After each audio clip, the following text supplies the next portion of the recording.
My fiancé said, I'm changing my last name after marriage, but not to yours. Keeping mine is more feminist. I replied, modern thinking. Then I told the wedding planner to list us as two separate individuals cohabitating on all invitations. When her traditional family saw the wording and her grandma called asking, what kind of marriage is this? I, 31 male, was going over wedding invitations with my fiancé, 29, 3 months ago when she said it. I'm not taking your last name. I looked up from the proof. Okay. I'm serious. It's patriarchal and outdated. I'm keeping mine. That's your choice. She waited for me to argue. When I didn't, she kept going. It's about autonomy. Women shouldn't have to erase their identity to get married. Makes sense. You're really okay with this? Yeah. Progressive thinking. She smiled, kissed me. This is why I love you. You get it. That night at 11:43 p.m., I emailed our wedding planner. Change to invitation wording needed. Instead of request the honor of your presence at the marriage of, please use, invite you to witness the commitment ceremony of two autonomous individuals maintaining separate legal identities. She called me the next morning. I need to confirm this change. Confirmed. My fiancée is maintaining her separate identity and rejecting traditional marriage customs. The invitations should reflect that. This is very unusual. So is refusing your spouse's name. Let's be consistent. The new proofs arrived 3 days later. Perfect. You are invited to witness the partnership ceremony of two individuals choosing cohabitation while maintaining autonomous legal and social identities. No traditional unity customs will be observed. I approved them. 180 invitations printed and mailed within a week. My fiancé's grandmother called at 7:18 a.m. last Tuesday.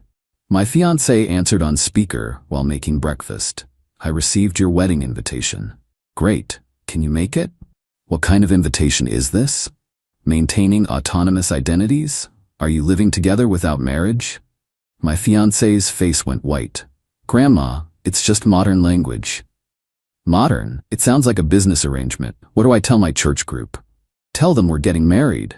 This doesn't say married. It says cohabitation. Are you pregnant? Is that why you're doing this? What? No, Grandma. I'm very disappointed. I'll pray for you. She hung up. My fiancé stared at me. What did you do? Made invitations that match your values. You're maintaining autonomous identity, right? Yes, but her phone rang. Her mother, she answered. What in God's name are these invitations? Mom, your father's partners received these. Do you know what they're saying? That you're mocking marriage, that this is some kind of political stunt. It's about my name. I'm keeping my name. So you humiliate us with these insane invitations? No traditional unity customs? What does that even mean? It means I don't care what it means. You fix this today or the wedding is off. She hung up. My fiancée dropped her phone on the counter. You did this on purpose. I did this accurately. You rejected traditional marriage customs. I made sure guests knew what they're attending. This isn't what I wanted. What did you want? To reject traditions but have everyone pretend you didn't? That's called hypocrisy. You're twisting everything. I'm applying your logic consistently. If you want autonomous identity and no traditional customs, guests deserve to know. Her phone was ringing constantly now. Her sister, her father, her aunt, her best friend. She ignored them all and glared at me. Fix this. No. What? Fix it yourself. You made this choice. Own it. She grabbed her keys and left. Tires screeched out of the driveway. My phone buzzed. Text from her mother. We need to talk. Tonight, 6 p.m. Our house. I replied, sure. This was going to be good.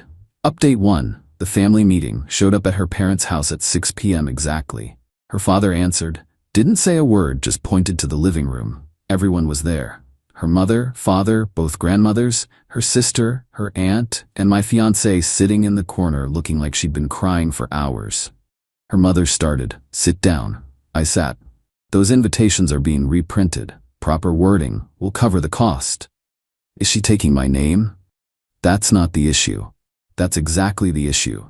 The invitations reflect her choice. If she's keeping her name, guests should know what kind of ceremony they're attending.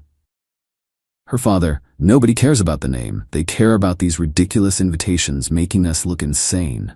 Then convince her to take my name, and I'll reprint them as traditional marriage invitations.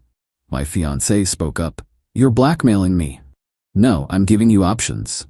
traditional marriage with traditional invitations, or autonomous partnership with honest invitations. Pick one. Her grandmother, the church one, pointed at me. Young man, marriage is about unity, becoming one flesh. You can't have marriage without unity. I agree. Tell your granddaughter. She's keeping her name. That's not the same as rejecting unity. Isn't it? The name change symbolizes becoming one family. She's rejecting that symbol. So what unity is left? Silence. Her other grandmother tried. Perhaps you're being too literal about this. Perhaps she's being too selective about which traditions to honor. Her mother stood up. Enough. You will reprint those invitations with normal wording, or what? You'll cancel the wedding? Go ahead, save me the trouble. My fiancée started crying harder. Her sister put an arm around her. Her father, get out of my house. Gladly, let me know when we've figured out what we're actually doing. I left, got to my car, checked my phone, text from my fiancée. I hate you. I replied, you hate that I won't fix your mess. Not the same thing. She didn't respond, got home and poured a drink. My brother called. Mom said there was a family meeting? Yeah, they're mad about the invitations. The autonomous individuals one? That's hilarious. Her grandmother asked if she was pregnant. He laughed. What are you gonna do? Nothing. She wanted autonomy. She's got it. She can handle this herself. You're a savage. I'm consistent. 2 days later, her father called me directly. I'll give you $10,000 to reprint normal invitations and drop this. Is she taking my name? Why does that matter? Because I'm not paying for a traditional wedding for a non-traditional marriage. If she wants autonomy, fine, but I'm not lying about what that means. She'll take your name. Okay? She'll do it. Just stop this. Will she? Or will she do it under duress and resent me for the next 50 years? Silence. That's what I thought. No deal. You're destroying this family. Your daughter's choices are causing conflict. I'm just refusing to pretend otherwise. He hung up. That night, my fiancé showed up at my apartment. I answered through the Ring camera. Open the door. What do you want? To talk? So talk. Let me in. No, you walked out. You come back. We talk like adults. Through the door. She was quiet for a minute. Then, fine, I'll hyphenate. Why? Because this is insane. My family's falling apart. My grandmother won't speak to me. People are canceling. People are canceling because they don't understand what they're attending. Which is exactly my point. I'll hyphenate. Isn't that enough? Do you want to hyphenate, or are you doing it to make this go away? Does it matter? Yeah, it does. Because if you're doing it just to fix this, you'll resent me forever, and we'll be divorced in 3 years. So what do you want from me? I want you to know what you actually believe about marriage, autonomy, tradition, all of it, and I want you to stand by it instead of wanting me to manage everyone's reactions. That's not fair. It's completely fair. You made a choice without thinking about consequences. That's on you. She stood there for another minute, then left. Didn't hear from her for a week. Update 2. Things escalate. The engagement party was last Saturday. Her parents insisted we attend, despite everything. Show of unity or whatever. I got there at 7 p.m. Country club, about 80 people. My fiancée was already there, wouldn't look at me. Her aunt cornered me within 10 minutes. So these invitations, what's the real story? Real story is she's keeping her name and maintaining autonomous identity. The invitations reflect that. But you're still getting married? Debatable. Word spread fast. By 7:30, people were asking me directly about the invitations. Are you two really not becoming a family? She doesn't want to become a family. She wants to maintain separate identity. That's not what marriage is. I agree. Take it up with her. My fiancé pulled me aside at 8 p.m. Stop telling people that. Stop telling people what you actually said. No, you're embarrassing me. You're embarrassing yourself. You wanted to make a statement. Congratulations, everyone heard it. Her best friend approached. Hey, congrats on the wedding. Though those invitations were unique. My fiancé, it's nothing, just a printing issue. Me, not a printing issue. She's maintaining autonomous identity and rejecting traditional marriage customs. The invitations are accurate. Best friend. Oh, so you're not taking his name? My fiancé, I'm keeping mine for feminist reasons. Her grandmother appeared. Feminist? Is that what we're calling it? In my day, feminists burned bras, not marriage certificates. Other guests were watching now. This was becoming a scene. Random guest. So wait, if you're not taking his name, what are you doing? Me, cohabitating while maintaining separate legal identities. My fiancée, that's not, stop saying it like that. Me, how should I say it? Her, like we're getting married. Me, are we? Because marriage traditionally involves becoming one family unit. You're rejecting that. Her mother swooped in. Okay, let's all calm down. Her grandmother wasn't done. I've been married 54 years. We became one. That's marriage. This is roommates with papers. The party got quiet. Everyone staring. My fiancée ran to the bathroom crying. Her sister followed. Her father approached me. You need to leave.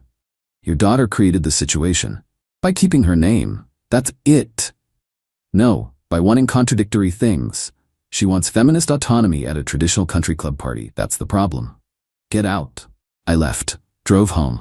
Poured a drink. My phone exploded. Texts from her side calling me controlling, manipulative, abusive. Then her lawyer sent a letter. She's demanding I pay $15,000 for reprinting invitations with appropriate wording, or she'll sue for emotional distress. I forwarded it to my lawyer. He called me laughing. She has zero case. What do? Nothing. Let her waste her money if she wants to file. But she wasn't done. She filed a complaint with my company's HR. Claimed I was harassing her and making her fear for her safety. HR called me in.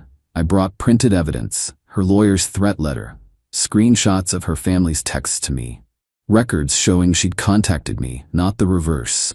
She's trying to get me fired because I won't reprint wedding invitations. HR was silent for a moment. Then, this is a personal dispute. We're noting her complaint as inappropriate use of company resources.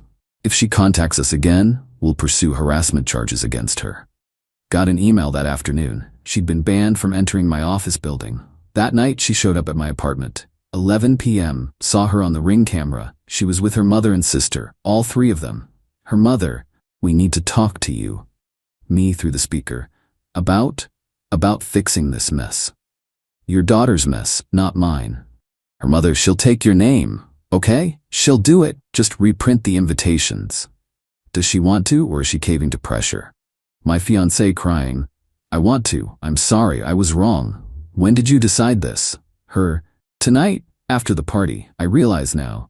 You realize that your choices have consequences. That's not the same as actually changing your beliefs.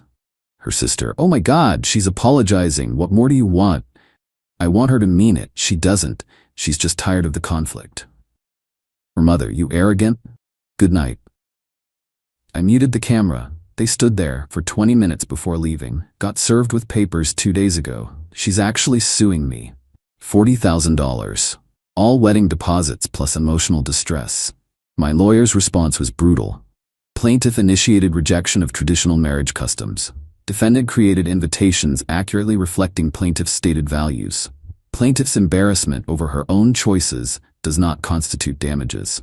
Further, plaintiff's harassment campaign, including false HR complaints and late-night confrontations at defendant's residence, demonstrates malicious intent. Defendant reserves the right to countersue for defamation and harassment.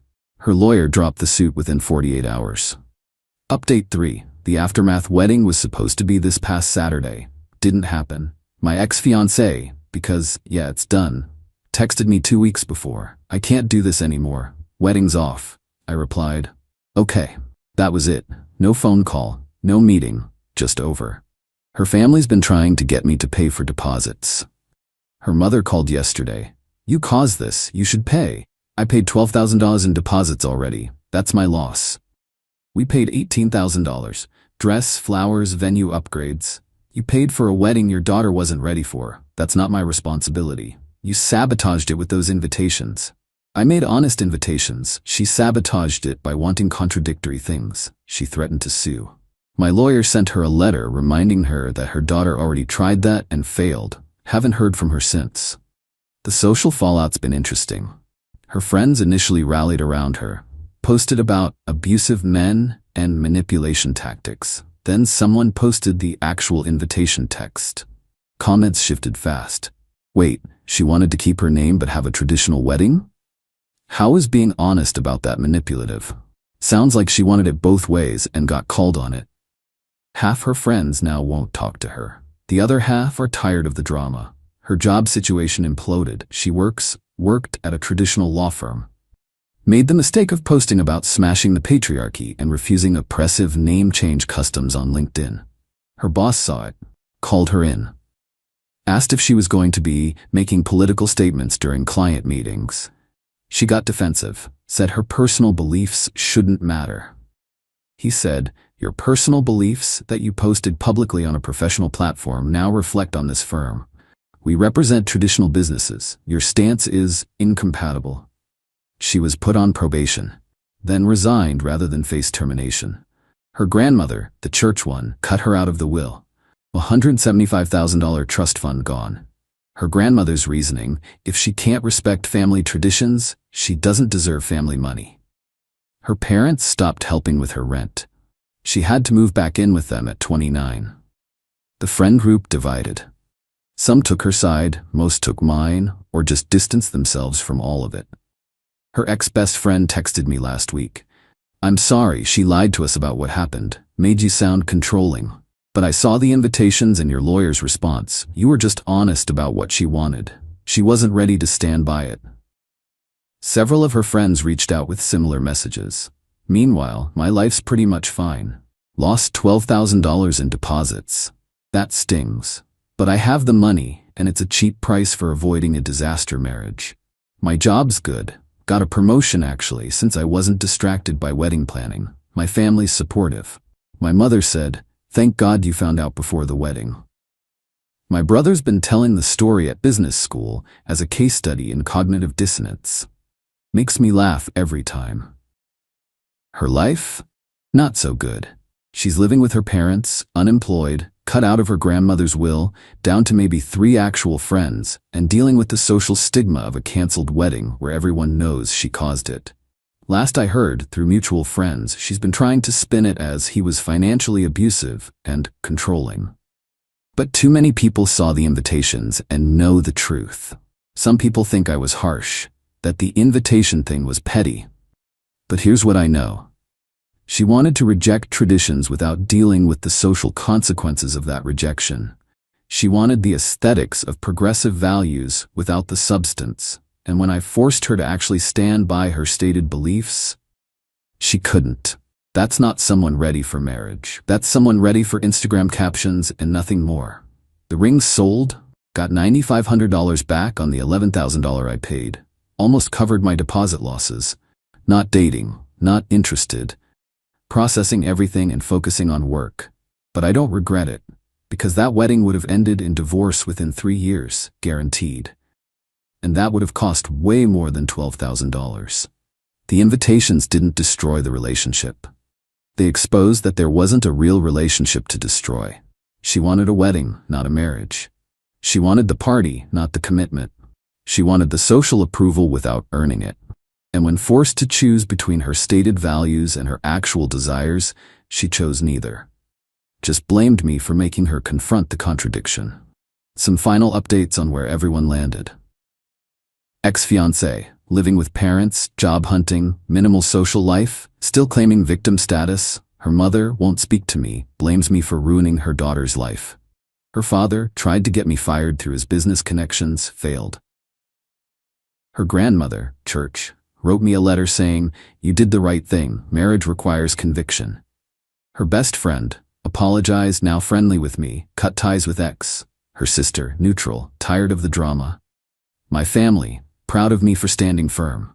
Mutual friends, 70% took my side after seeing evidence, 30% ghosted both of us, mutter.